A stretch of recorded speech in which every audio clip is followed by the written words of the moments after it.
તો દોસ્તો welcome to good morning, જય સિયારામ. દોસ્તો આજે પહેલી વાર ગોજારિયામાં વિમાન આવી છે. તો આજે હેલિકોપ્ટર, કેમ કે કાલે અમારા ગામમાં એક પ્રોગ્રામ છે જે અમિત શાહ આવવાના છે. તો આજે હેલિકોપ્ટર અમારા ગામમાં ચેકિંગ કરી રહી છે. દોસ્તો તો હું તમને અમારી હેલિકોપ્ટરનો વિડીયો બતાવું, કેમ કે એ હેલિકોપ્ટર અમારા ઘરની ઉપરથી ગઈ અને બહુ નજીક જોવા મળી છે. પણ બીક પણ એ રહે છે કે ઇન્ડિયાનું જ છે કે પછી પાકિસ્તાનનું, અત્યારે કાંઈ નક્કી પણ ના કહેવાય દોસ્તો. કેમ કે અત્યારે તો હુમલો અને ભારત અને પાકિસ્તાન વચ્ચે યુદ્ધ પણ ચાલી રહ્યું છે.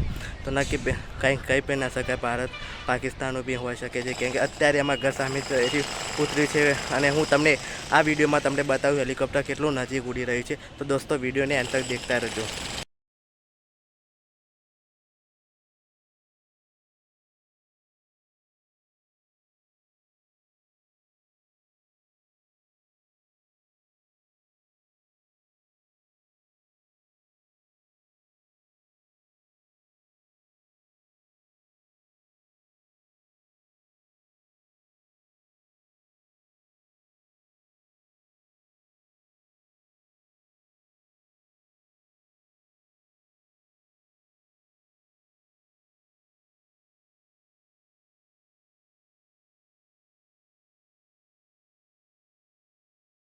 તો દોસ્તો તમે જોઈ લીધો હશે આ વિડીયો કે આ હેલિકોપ્ટર અમારા ઘરની જ સામે જ હતું અને મારા સામે જ ઉતર્યું છે. તો દોસ્તો વિડીયો આ સારો લાગ્યો હોય તો ચેનલને લાઈક કરી દો, ચેનલને સબસ્ક્રાઈબ કરી દેજો. જય સિયારામ, જય બજરંગબલી, જય હિન્દ.